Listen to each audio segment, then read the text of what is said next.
प्यारी बहनों और प्यारे भाइयों, आज इस वीडियो में हम कुछ वो चर्चा करने जा रहे हैं जिसकी आवश्यकता अभी अत्यधिक महसूस की जा रही है। जैसा कि आप सभी को विदित है कि मुंबई अश्वमेध की तिथियों में परिवर्तन किया जा चुका है।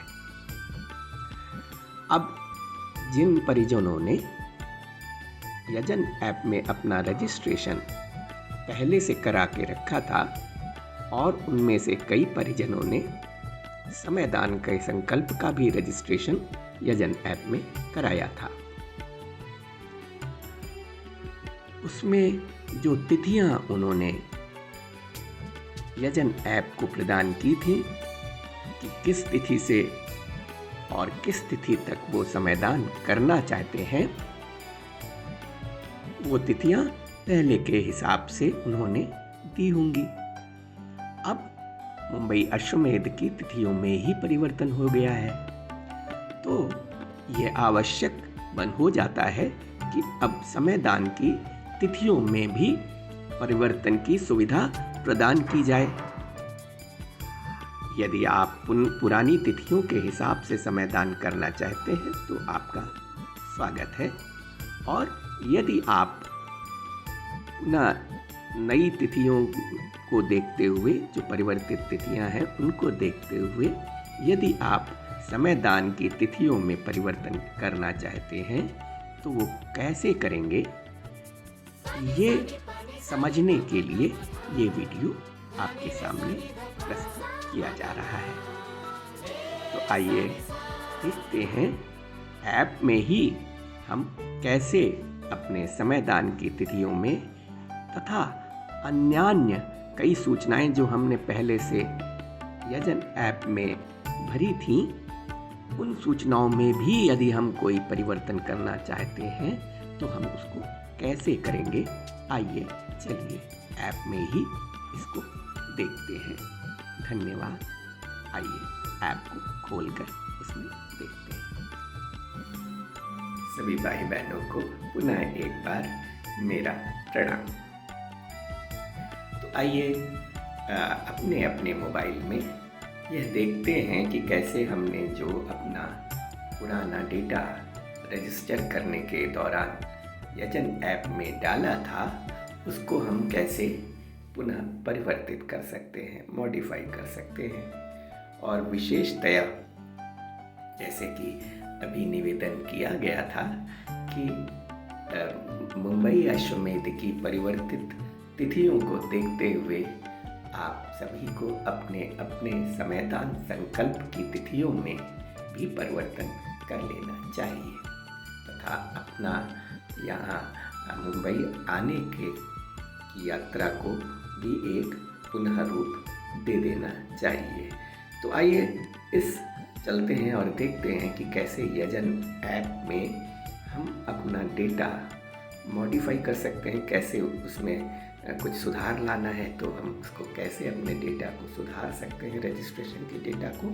और विशेषतया जो मुंबई अश्वमेध की तिथियों में परिवर्तन हुआ है उसको देखते हुए कैसे हम अपने समयदान संकल्प की जो हमने तिथियां पहले निर्धारित की थी यजन ऐप में, उनमें कैसे हम परिवर्तन कर सकते हैं। तो आइए देखते हैं। आप अपने मोबाइल में यजन ऐप के आइकन को क्लिक करेंगे तो यजन ऐप खुल जाएगा, और ये देखिए यजन ऐप खुल गया है। आप इस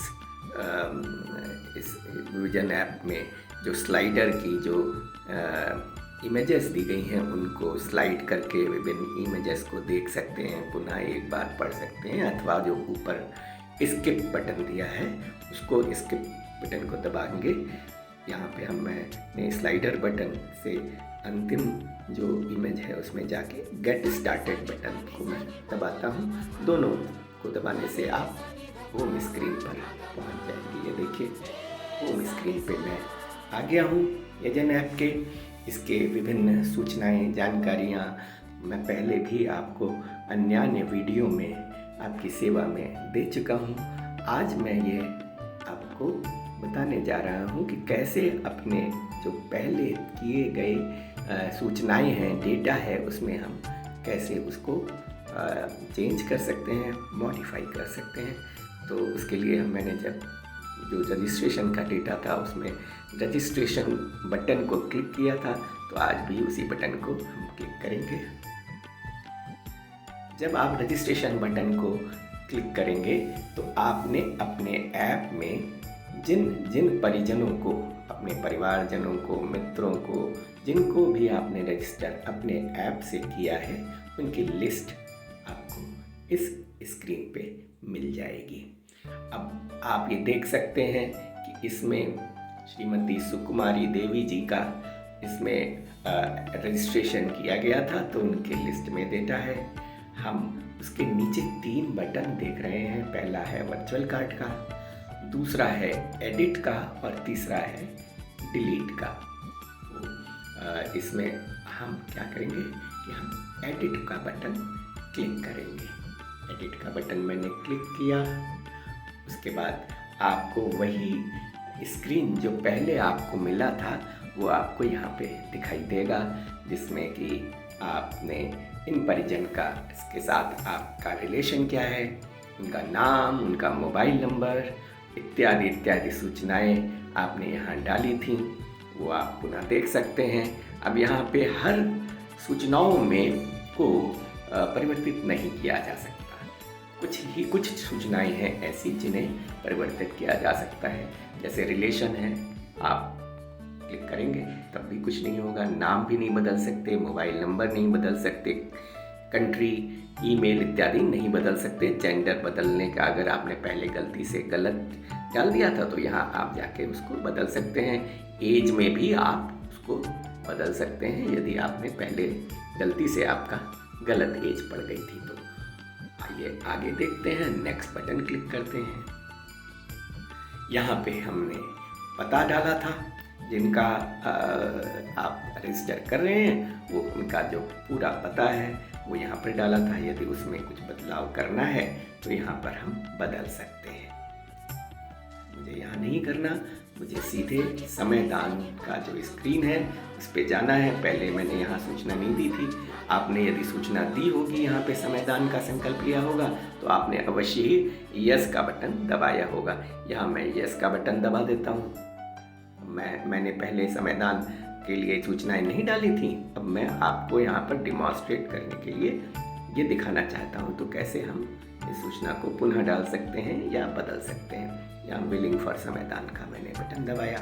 अब ये डेट, फ्रॉम डेट और टू डेट की सूचनाएं मांग रहा है। मतलब यदि आपने पहले से ये डेट डाल रखी हैं तो आप यहाँ पे जाके उनको परिवर्तित कर सकते हैं। कैसे करेंगे? फ्रॉम डेट में डेट सेलेक्टर है, डेट सेलेक्ट वहाँ जैसे ही क्लिक करेंगे डेट सेलेक्टर आपके सामने उपस्थित हो जाएगा।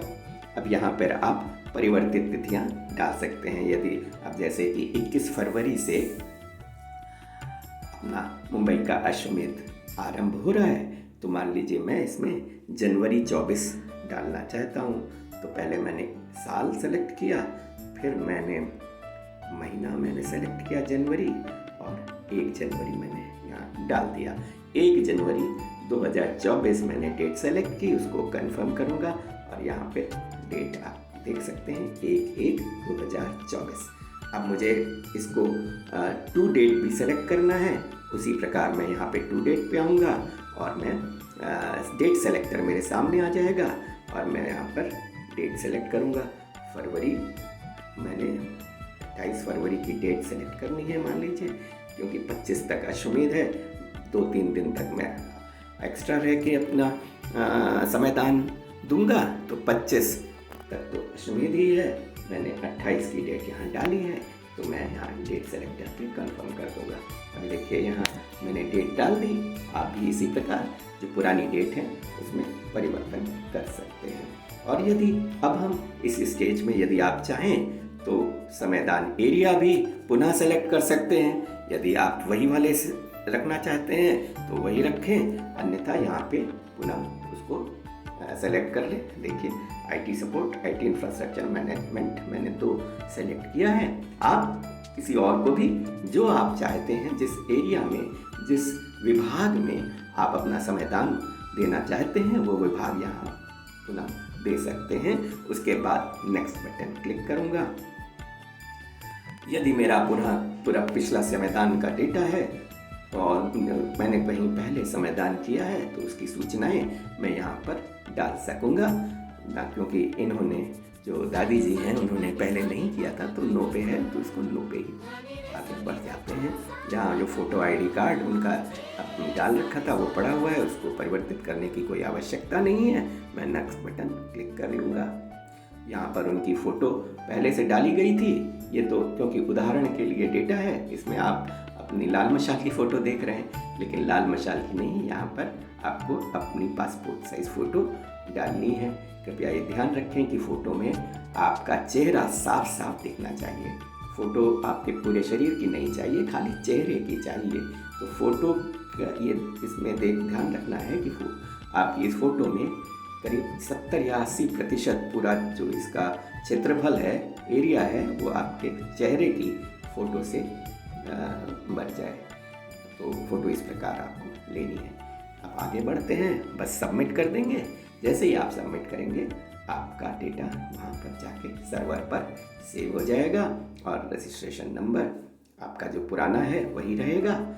आपको ये सूचना मिल जाएगी। आशा है अब आपने ये देख लिया होगा कि कैसे आपको अपने डेटा में परिवर्तन करना है, अपनी तिथियों में नई तिथि के अनुसार कैसे समयदान के संकल्प को नियोजित करना है।